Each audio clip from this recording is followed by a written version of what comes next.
नमस्कार, हमारा नाम है समरीन और आपने देखना शुरू कर दिया है लाइव सिटीज। देखिए, नियोजित शिक्षकों को बड़ा झटका लग गया है। 12 साल की सर्विस पूरी करने के बाद भी नियोजित शिक्षकों को प्रोन्नति नहीं मिलेगी। देखिए, इसको लेकर के शिक्षा विभाग भी पूरी तरह से सक्रिय हो चुका है और अब तो शिक्षा विभाग इस मामले में एलपीए भी दाखिल करने वाला है, यानी कि नियोजित शिक्षकों को बड़ा झटका लग गया है।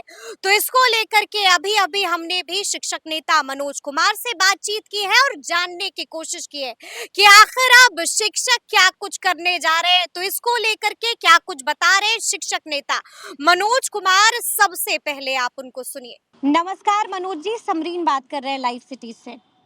जी जी नमस्कार।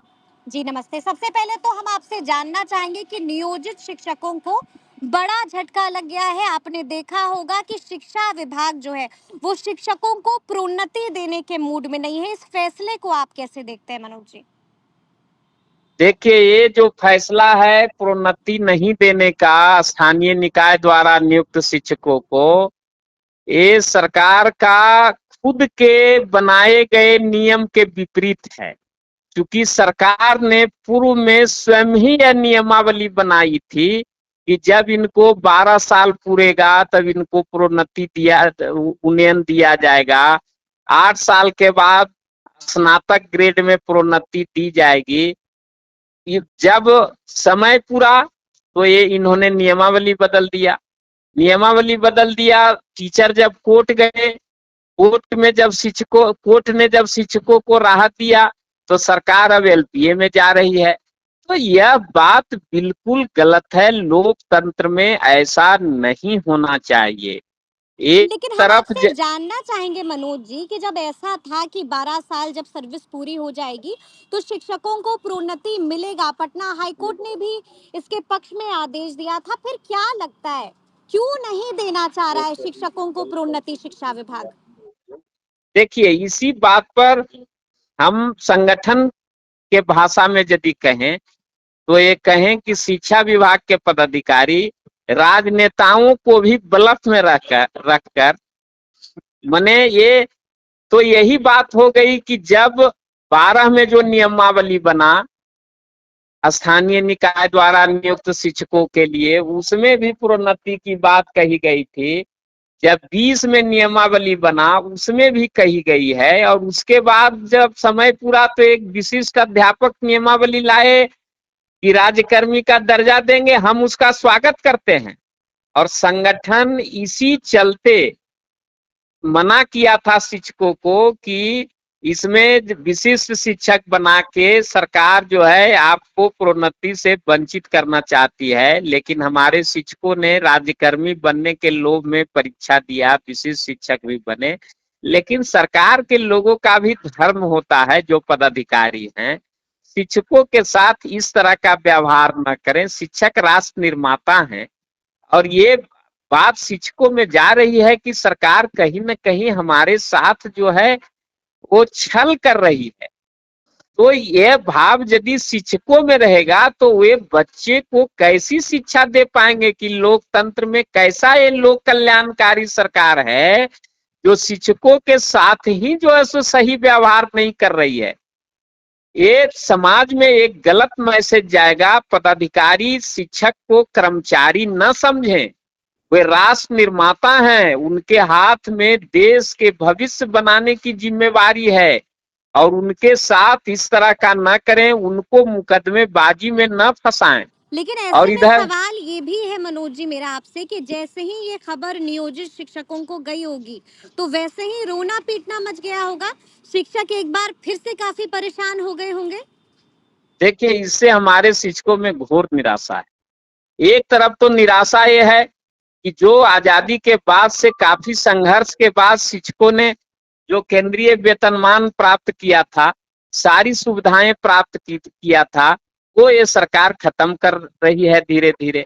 और दूसरी ओर जो जब ये नियोजित के रूप में बहाल कर रहे हैं, स्थानीय निकाय द्वारा नियुक्ति कर रहे हैं, और उसमें भी जो चंद सुविधाएं की बात थी उसको भी सरकार खत्म कर रही है।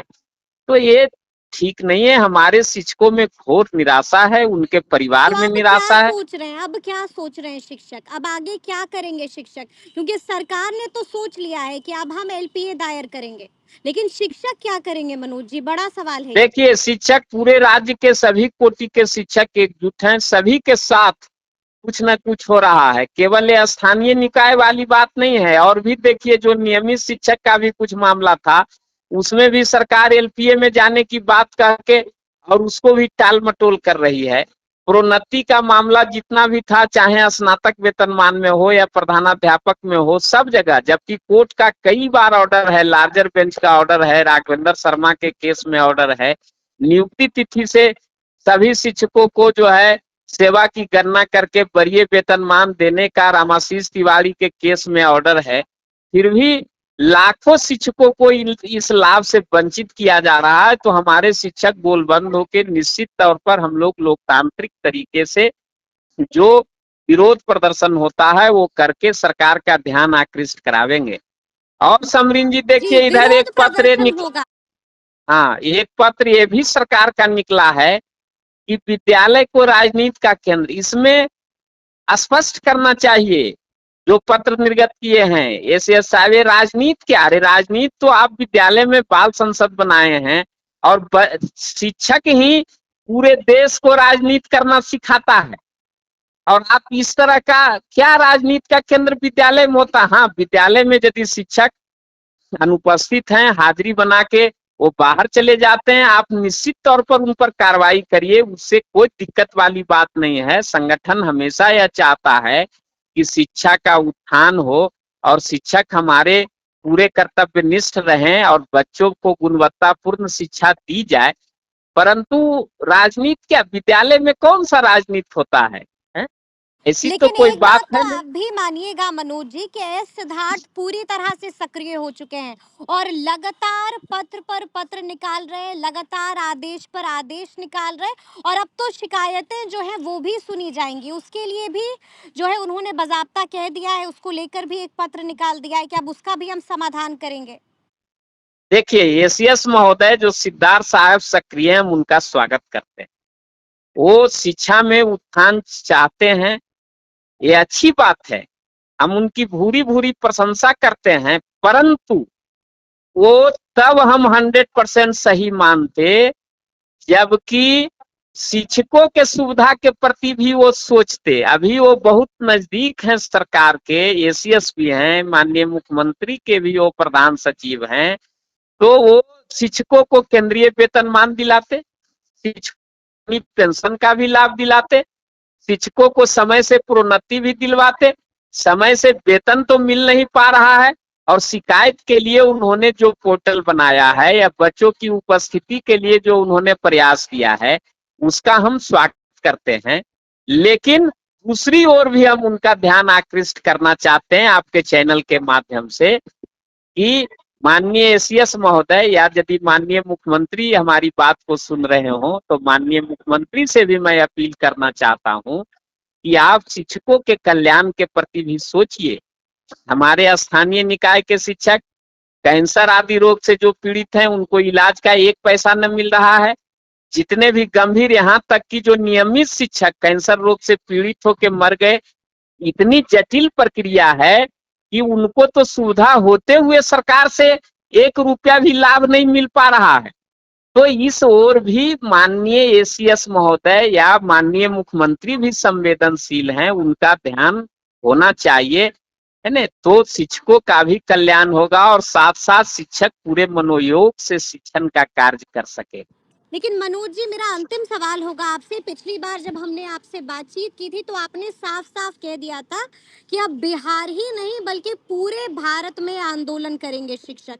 इस मामले को लेकर के क्या कुछ अपडेट है? देखिए, इस मामले में अपडेट यह है कि संगठन की तैयारी चल रही है पूरे देश में, क्योंकि सभी राज्यों में कमोबेश शिक्षकों के साथ जो है वो द्वयम दर्जे का व्यवहार किया जा रहा है। जो हमारा केंद्रीय वेतनमान है वो नहीं दिया जा रहा है शिक्षकों को समय से प्रोन्नति नहीं दी जा रही है, अल्प वेतन पर शिक्षकों की नियुक्ति की जा रही है।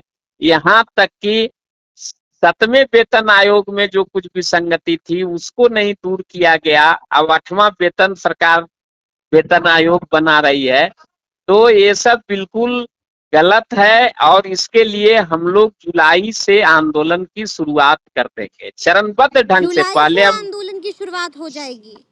जी जी जी, हमारे अखिल भारतीय प्राथमिक शिक्षक संघ के अध्यक्ष श्री सुशील कुमार पांडे के नेतृत्व में और बिहार राज्य प्राथमिक शिक्षक संघ के अध्यक्ष वयोवृद्ध शिक्षक नेता श्री ब्रजनंदन शर्मा के मार्गदर्शन में पूरे देश के शिक्षक एकजुट हैं और हम लोग आंदोलन करेंगे जुलाई से।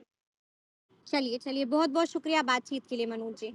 जी बहुत बहुत धन्यवाद। तो सुना आपने कि इसको लेकर के शिक्षक नेता मनोज कुमार ने क्या कुछ कहा है और साफ साफ कह दिया है कि सरकार की मंशा शिक्षकों को लेकर दुरुस्त नहीं है। तो अब देखना होगा कि आगे आगे इस मसले पर क्या कुछ होता है। बिल्कुल इसी तरह से लाइव सिटीज आपको हर एक खबर से बाखबर करता रहेगा। तो फिर ये पूरी बातचीत आपको कैसी लगी है, कमेंट करके हमें जरूर बताइएगा। तो ऐसे तमाम अपडेट्स के लिए बिल्कुल ऐसे ही हमारे साथ बने रहिएगा और देखते रहिएगा लाइव सिटीज। बहुत शुक्रिया।